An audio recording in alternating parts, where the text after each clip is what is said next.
and it's all lit and everything. And in the center is a big bubble of glass.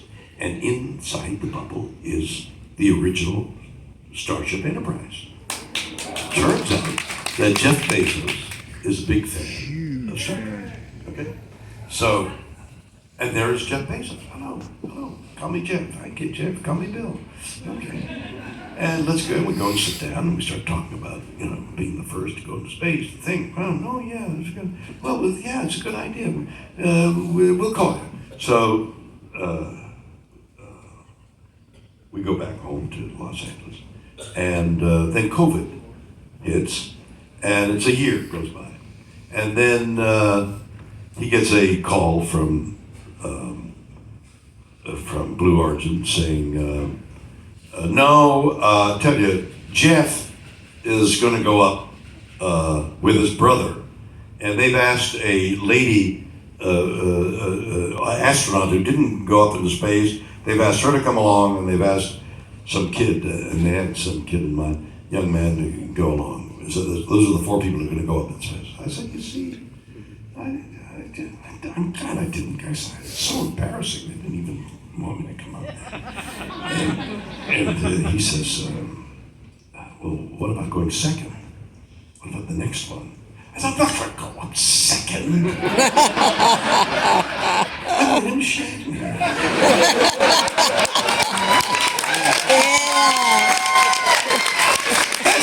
That's like getting the vice president when you want the president. Here's Mr. No, it's what's her name? That's not going to work. So I said, no, I don't want to go. He said, but I don't want to go. Now I'm lying in bed, and that moment when you wake up and you're kind of like dreaming, that's when I get my best thoughts. And I think, wait a minute, I've written a book saying, say yes to life. Say yes to opportunity. Don't get a new love affair, new book, a new idea. Say yes. I'm an authority on one thing. Passage of time, it's right. Before you know it, it's over, okay? So grasp every opportunity you can to learn something, to help, Exactly. So I'm thinking, well, I gotta follow my own advice. So I called Jason. And Jason, I'll go up second. So he said, okay. So he called, and they said, okay, Shatner will go up second. So they invite me to come to the second liftoff. And now, as I said, I go to New York for some reason, and I meet with my songwriting team, and we decided to write a song about space. That Monday morning, I fly to Houston and drive from Houston to Van Horn. I can't believe I'm remembering all this. And 20 miles west of Van Horn into the desert is a area that has a half a dozen of those campers, the silver-bodied ones, the Airstream, exactly. I said that, Airstream. And a dining room. And for some ungodly reason, they had a electrical dynamo in the center.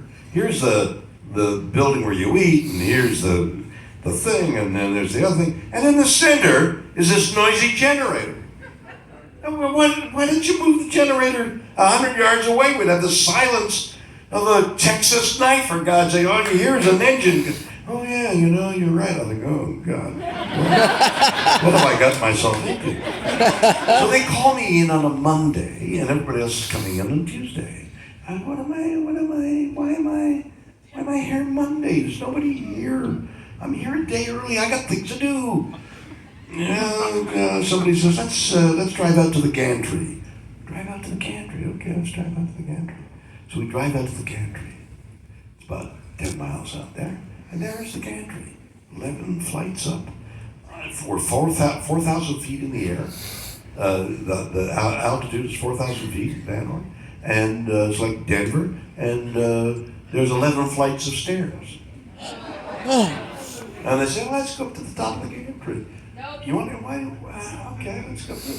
I get up 3 flights, you know, and I said, wait a minute, let's look around. And another 3 flights, and finally I'm at the top. And I'm looking at a room about the size of the stage, right there. And the big door is half open, and the door is about 12 inches thick. And I realized this is a cement building. It's 12 inches thick in cement, and deep inside there, I see some cylinders of air. And then I see electrical communication. I said, what's that? They said, well, that's a room. What's it for? Well, that's in case something goes wrong. In case something goes wrong? What do you mean? What could go wrong? Well, you know, it's going to go wrong. What do you mean it could go wrong? What's it doing? No, it's nothing. You just go in there, close the door, take the air, and communicate, and hopefully we can rescue you. What? Take a look around, and go back down, get back in the truck, and go back. What did they wanted me there early to make sure the old fart could walk up 11 times.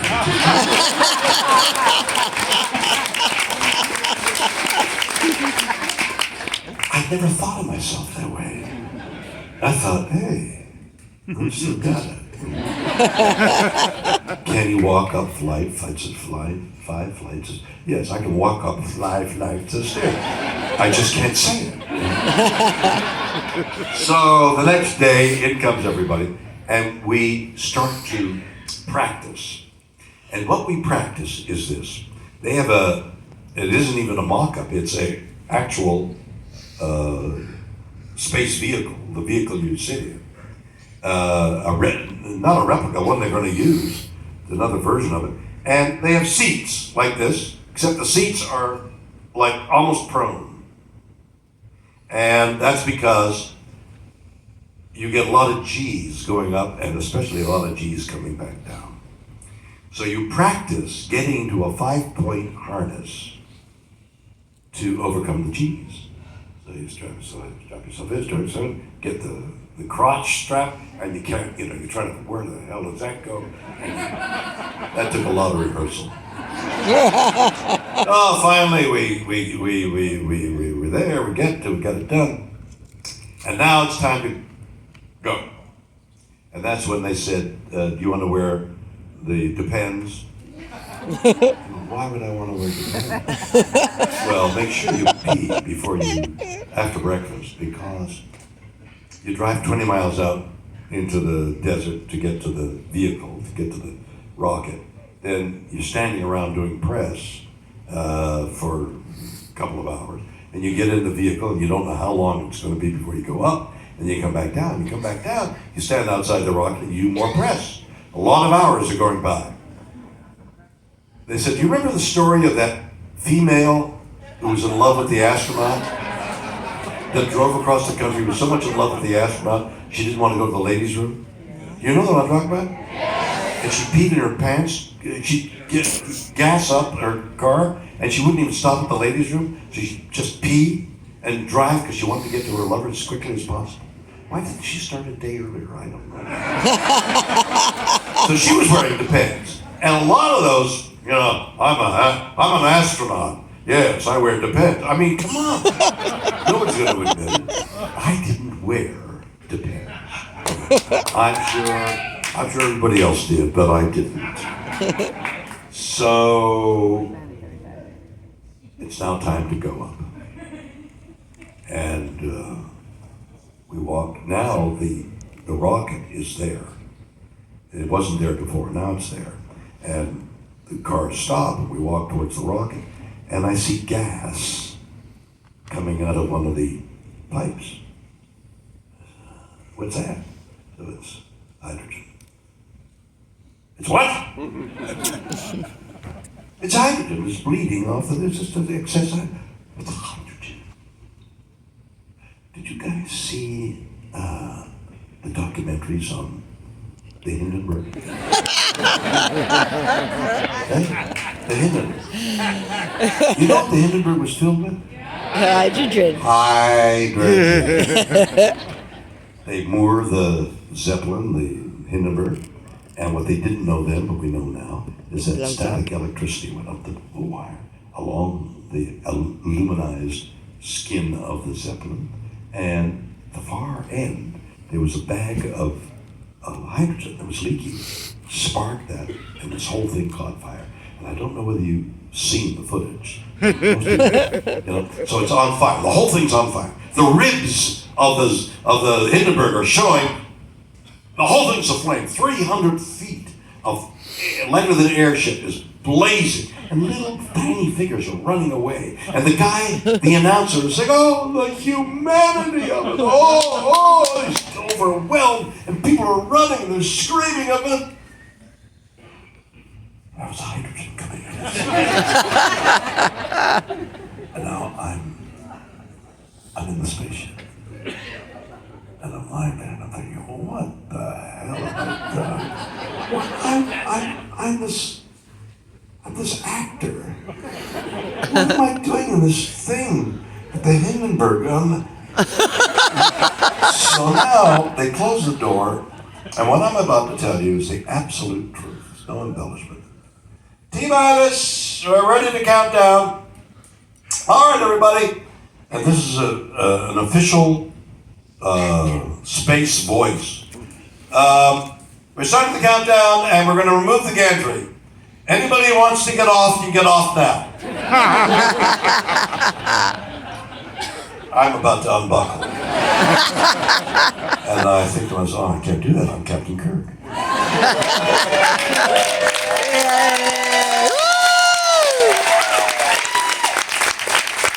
Where were you when I needed you?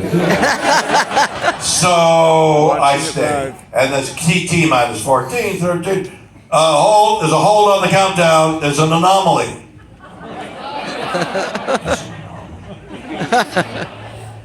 What means anomaly? Let's see, anomaly means something that doesn't belong there. What doesn't belong there? I don't belong here. I'm an anomaly. All right, the anomaly's over here. Okay, and finish the countdown, and the thing vibrates, and now we're in space. And this weight hits me. I think, oh my God, I'm not gonna die. And then somebody's off, and we're above the Kármán line, and we're in weightlessness. And somebody says, "We're weightless, you can get out," and we're 5.1, and everybody gets up. And now we're floating. And I think, I don't want to get sick. And then I remembered Jeff Bezos on his flight. There's cameras everywhere, so you're a camera. And Jeff Bezos is on his stomach, floating, his legs apart. And the kid is throwing candies at his asshole.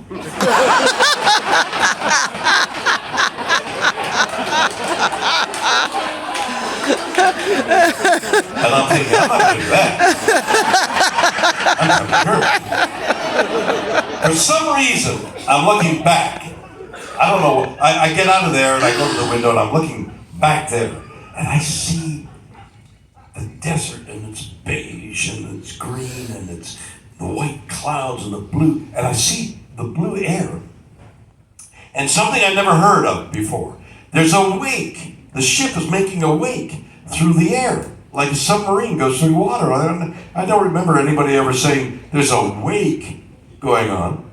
And then I turn from that to that.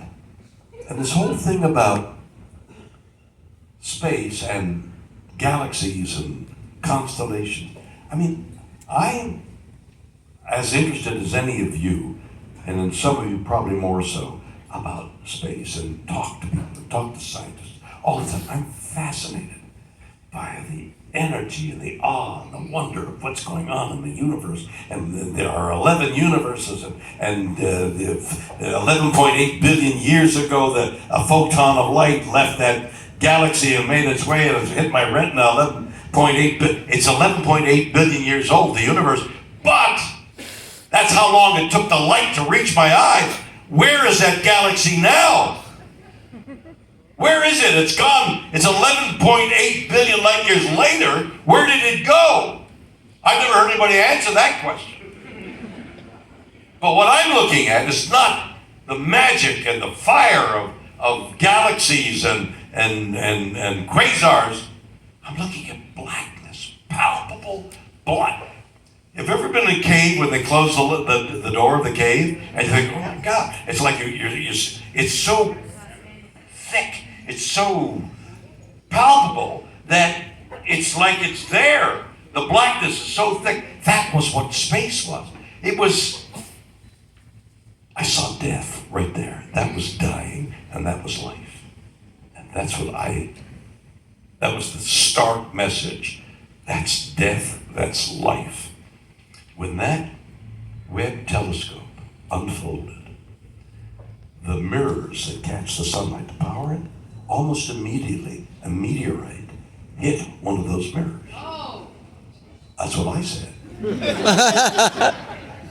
It's parked in the Lagrange. It opens its panels and almost immediately a meteorite hits it. Now the Hubble has been in space 40 years, 30, 40 years. I don't know of any of it being hit at all by any small rock. This thing was hit immediately. What does that mean? What does that mean for future space travel? When a meteorite, apparently it was, dust the size of a grain of sand. What happens if it's a rock? That's death. So I'm looking at death and I'm looking at life. And I'm struck by the size. I can make a little curvature. By the size of the rock and how infinitesimally small it is. And we are infinitesimally smaller entities on that small, negligible rock, on a negligible solar system surrounds a negligible sun, a star in a negligible galaxy that is one of billions of galaxies,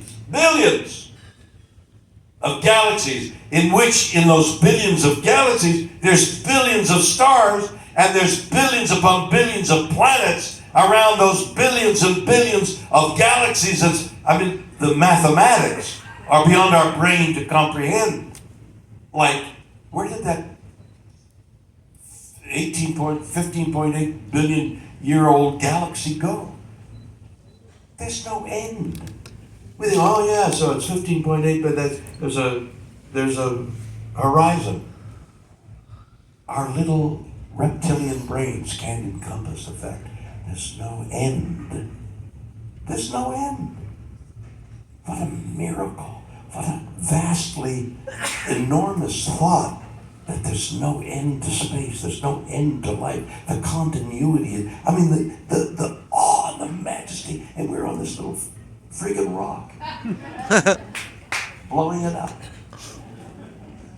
I was in Cambridge going to interview Stephen Hawking. And I'm waiting in the cathedral and I look up and they're way up high, spotlighted by the stained glass windows in the sunlight, was a mote of dust. And I thought, that's what the earth looks like. It's a mote of dust. And it's taken 5.8 billion light years for this earth to evolve. And we are part of that evolution. 5.8 billion years for life to climb out of the oceans, become as grass, that became trees, that became, and here we are. There's the white fox, and there's the birds, and there's the magic of all life forms. They're going extinct. We're extinguishing life at an incredible rate. We are the 6th the Anthropocene. We are destroying the world for the sixth time of all life on Earth, or life as we know it. We can't do that. We can't do that to our children. We can't do that. We have to do something. So the question of that song, what can we do, needs to reverberate in all of you. We need to do something about it. Thank you very much, everybody.